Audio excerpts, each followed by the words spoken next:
AP వాణిజ్య రాజధాని విశాఖపట్నంలో వరుసగా ఐటీ పార్కులు పెట్టేందుకు దిగ్గజ సంస్థలు క్యూ కొడుతున్నాయి. ఇప్పటికే గూగుల్ ఏఐ డేటా సెంటర్ ఏర్పాటు కోసం ఒప్పందం చేసుకుంది కూడా. సో అలాగే టీసీఎస్, కాగ్నిజెంట్, సత్వ వంటి కంపెనీలు శాశ్వత క్యాంపులు ఏర్పాటు చేసేందుకు సిద్ధమవుతున్నాయి కూడా. ఇలాంటి తరుణంలో వాటికి తాజాగా షాకులు తగులుతున్నాయి. దీంతో ఇదంతా జగన్ కుట్రని ఐటీ మంత్రి నారా లోకేష్ ఆరోపిస్తున్నారు. ఏ విధంగా ఆరోపిస్తున్నారు? జగన్మోహన్ రెడ్డి గారు కుట్ర అని చెప్పేసి నారా లోకేష్ గారి దగ్గర ఆధారాలు ఉన్నాయి అసల. ఆయన ఆరోపిస్తున్నారు కదా! అసల ఆయన ఆరోపణలు అసలు ఏమున్నాయనే విషయాలు మనం పూర్తిగా తెలుసుకుందాం. దయచేసి నా ఛానెల్ సబ్స్క్రైబ్ చేసుకోవాలని కోరుకుంటున్నా. సో, ఐటీ పార్కుల ఏర్పాటుకు సిద్ధమవుతున్న టీసీఎస్, కాగ్నిజెంట్, సత్య వంటి సంస్థలపై కోర్టుల్లో వరుసగా ప్రజా ప్రయోజన వ్యాజ్యాలు దాఖలవుతున్నాయని, దీంతో ఆయా సంస్థలకు ప్రభుత్వ భూ కేటాయింపుతో పాటు ఇతర అంశాల్లో ఇబ్బందులు తప్పడం లేదంటూ అయితే ఈ పిటిషన్లు దాఖలు చేస్తున్న వారి తరపున వైసీపీ లాయర్లు వాదిస్తుండటంతో ఈ వ్యవహారంపై ఐటీ శాఖ మంత్రి నారా లోకేష్ తీవ్రంగా అయితే స్పందించారు. సో తాజాగా విశాఖపట్నంలోని టీసీఎస్, కాగ్నిజెంట్, సత్వ గ్రూపు, అదేవిధంగా రహేజా కార్ప్ వంటి కంపెనీలు ఐటీ పార్క్ అభివృద్ధిపై ప్రణాళికలు సిద్ధం చేసుకున్న తరుణంలో వాటిపై వైఎస్ఆర్సీపీ ప్రజా ప్రయోజన వ్యాజ్యాలు దాఖలు చేస్తోందని మంత్రి నారా లోకేష్ ఎక్స్లో ఒక పోస్ట్ పెట్టారన్నమాట. మంత్రి నారా లోకేష్ గారు ప్రూఫ్‌తోనే వచ్చారు. ముందు నేను అడిగాను కదా! ఏం ప్రూఫ్‌లు ఉన్నాయని. ఆయన ప్రూఫ్‌తోనే వచ్చారన్నమాట. ఎలా అంటే వైసీపీ లాయర్‌లు ఎవరైతే ఉన్నారో వాళ్ళందరూ కూడా కోర్ట్‌లోని ఆళ్ళ తరపున అంటే అగైనెస్ట్‌గా వాదిస్తున్నారన్నమాట దీనికి.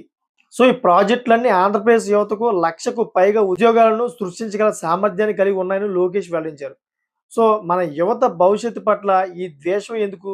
అడుగడుగునా ఏపీని ఎందుకు నాశనం చేయాలంటూ వైసీపీ అధినేత వైఎస్ జగన్‌ను నారా లోకేష్ ట్వీట్‌లో ప్రశ్నించారన్నమాట.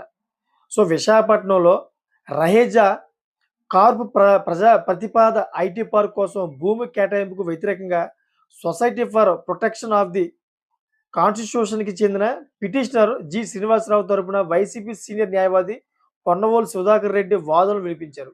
దీనిపై స్పందిస్తూ లోకేష్ ఈ ట్వీట్లు చేసినట్టు తెలుస్తుందన్నమాట. సో, లోకేష్ గారు చెప్పినట్లు వైసీపీయే ఇయన్నిట్లు కూడా అడ్డుకట్ట వేస్తుందని చెప్పేసి ప్రూఫ్‌తో బలంగా వచ్చారన్నమాట. ఆంధ్రప్రదేశ్ యొక్క అభివృద్ధి కార్యక్రమాలు చేపడుతున్నప్పుడు వైసీపీ ఎందుకు అడ్డుకడుతుంది? దానివల్ల ఏంటి నష్టం?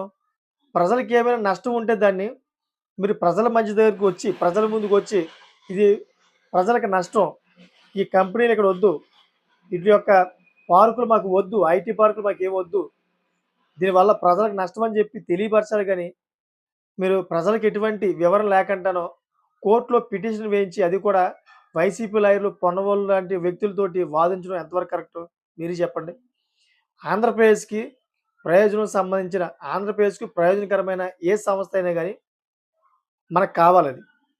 వైసీపీ వాళ్ళైనా లేదా బీజేపీ అయినా, జనసేన అయినా, టీడీపీ అయినా ఎవరైనా ఏ పార్టీ అయినా గానీ ఆంధ్రప్రదేశ్‌కి ప్రయోజనకరమన్నప్పుడు దాన్ని దానికి మద్దతు ఇవ్వాలి తప్ప ఇలాగ వ్యతిరేకించకూడదు. వ్యతిరేకించడం వల్ల ఆంధ్రప్రదేశ్ అభివృద్ధి ఎక్కడవుద్ది? మీ రాజకీయ ప్రయోజనాల కోసం ఈ ఐటీ పార్కుల్ని రద్దు చేయాలని, ఈ ఐటీ పార్కులో సమస్యలున్నాయని కోర్టులో పిటిషన్ వేయడం ఏంటి? మీకేమైనా అటువంటిది అనిపిస్తే గనక ప్రజల ముందుకెళ్ళి ఇది కరెక్ట్ కదని జెప్పాలి. అప్పుడు ప్రజలే ఆళ్ళకి తీర్పులిస్తారు. ఎలక్షన్ అలాగే ఉన్నాయి కదా! సో, ఈ విధంగా అయితే నారా లోకేష్ గారు ట్వీటు చేశారు. జగన్మోహన్ రెడ్డి గారు ఈ ఐటీ పార్కుల మీద కుట్ర చేస్తున్నారని. సో, మీ స్పందన ఏంటో కామెంట్ రూపంలో తెలియజేయండి. Thank for watching friends.